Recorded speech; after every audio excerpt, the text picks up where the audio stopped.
Hello and welcome to Oddballs Odd Repairs. So I hope you put your learning caps on because I'm going to show you a few things in the beginning of this video. So this is the lawnmower.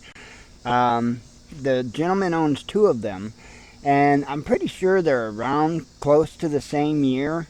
One of them is this one here, self-propel. The other one is not. And he had them sitting for a while because they didn't run. And both of them, the carburetors they needed replaced. So we did that. We replaced the carburetor. This one ran like a top when it left here. And he got it home, and I guess he went to use it or whatnot. And I don't know if he got it started and it ran a little bit or not. I don't know, or if he ever got it started or not, but it wouldn't start. Okay, so he had brought it back, and I pulled the carburetor off, and I found that the float, and I'll show you that in a second, the float was stuck on the carburetor. So I got that taken care of. It runs like a top, runs beautiful. And so I'm going to put a fuel filter on it because he got one with the kit. So the carburetor for this particular lawnmower, this is a Lawnboy 2-stroke. The carburetor is $18.50 on Amazon. They're not expensive. And they give you a couple of filters with the carburetor, and this is one of the filters. I don't have the other one out here. It's just a small red one. I'm not a fan of those. I prefer to use this here. So, and I want to explain something about these filters real quick. I'll show you. Okay, so this particular filter, I do not believe has an arrow on it. Oh, yeah, this one does. There was another one that I put in that did not have an arrow on it to tell you the flow. Now, these will work either direction. So if you put one on backwards, it's not like you're going to destroy your lawnmower or something. Let me explain. This is the inlet. And the way that you know is because the whole idea, sorry if I'm getting out of frame there, the whole idea of this being translucent is to be able to see when your filter needs change, see when dirt and stuff accumulates on the filter. So if you use this side as the input, you would never see that because all the stuff would be trapped on the inside of that filter instead of the outside of that filter. So it's not like the end of the world if you do put one on backwards.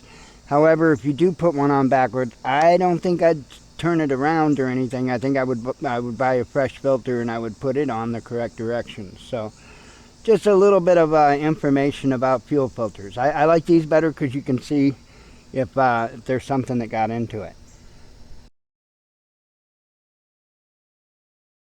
So I mentioned something about the carburetor and the float was stuck. So I'm going to show you a couple of things on this carburetor. Now, you know, you don't run across these Lawnboy 2-strokes super often, and so the carburetors are set up quite a bit different than like a Briggs & Stratton is. So here's your bowl of your carburetor, and I just got one screw in it, just barely held because I wanted to be able to get it off to show you. Let me pull that off and make sure I got it in the camera good. So here's your float. Let me go ahead. I'm going to pull this pin out here. Okay, and I'm going to pull the float out, and there's going to be something with that. I'm going to set the carburetor down. This here is your float needle valve. And the way this carburetor, this is what they call a gravity feed carburetor, the way this works is that this float sets in there with your float needle valve there on that pivot point. And the carburetor sets like that. Okay. Got down too far, hang on. Okay, the carburetor sits like that. Okay, and when the fuel level, oops, sorry, out of frame again, trying to get the right direction and everything else. When the fuel level in the bowl gets low, this float will drop down, and that allows the needle valve to come down and let fuel into the carburetor. And then once that fuel gets up to a certain level, then that needle valve will press up against the valve seat, and it will shut the fuel flow down. Sorry, and not really getting that in good, but that's how that works. And that was stuck. The needle valve was stuck up in there. Why? How? I have no idea, because it ran when it was here, and all we did was put it in his vehicle, and he took it home. And so who knows? It could have been a bump or something, just jarred something some way that it just had had it stuck and it wouldn't come down to let fuel in. So I got it to where it's moving freely, no problems. And like I said, I'm going to show you how good it runs here in a moment. When I say that, I'll put an asterisk. It's a 2-stroke Lawnboy. So I am a 4-stroke fan. I have no problem saying that. Oh, I was going to show you on this carburetor something else. So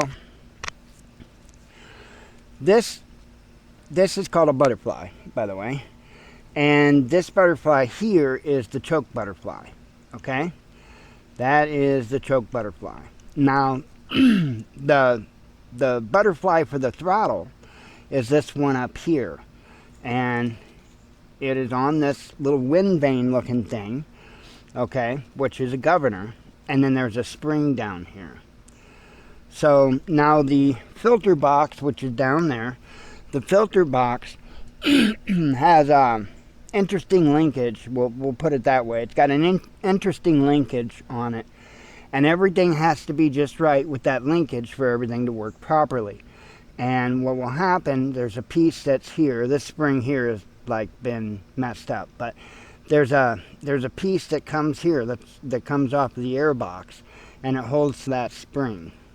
And what that does is put a little bit of tension. You see there's tension on that butterfly there. So, and then what you can do is this if there was too much tension, you can adjust it down here. You just turn that, and then we'll hold it the same spot again, and there's not nearly as much. I can even drop it to where holding it in the same place. Now see, the spring isn't even, oops, sorry, I'm out of frame again. The spring isn't even touching my thumb now. But if I adjust it back the other way, then it will. And it gives it, that's how you add and remove tension on your governor on a Lawnboy. So you have to play with that. You just have to get it right and to where it runs right. This one sounds pretty good to me. You don't want it to be able to run super high RPM. I know it's a 2-stroke, but still. You know, the easier you can be on the motor, the better off you are. So it's better off if you set it to where it doesn't run super high RPMs, enough RPMs to be able to get the job done. Even if you're in a little bit of deep grass, that's all you need. So going any more, allowing more than that is just going to cause excessive, undue wear on the engine. So anyway, thought I'd show you a little bit about the carburetors there. I'm going to put this fuel filter on, and I'm going to give it a test start and let you hear what it sounds like. So I will be back when I am ready to start it. Alrighty, I have the fuel filter installed. I'm going to give it a prime. It hasn't been started today or anything, so going to give it a prime. Going to go ahead and fire it up and let it run for a little bit. Let you see how it sounds.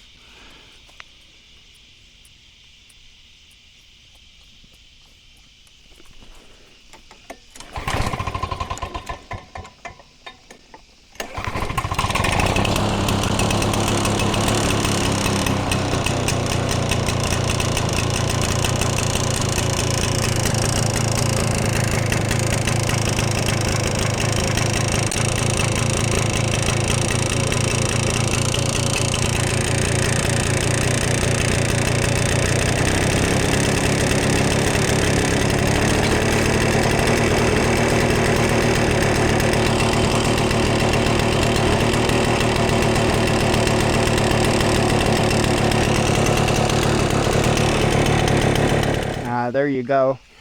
She it's a 2-stroke. I mean, what do you want?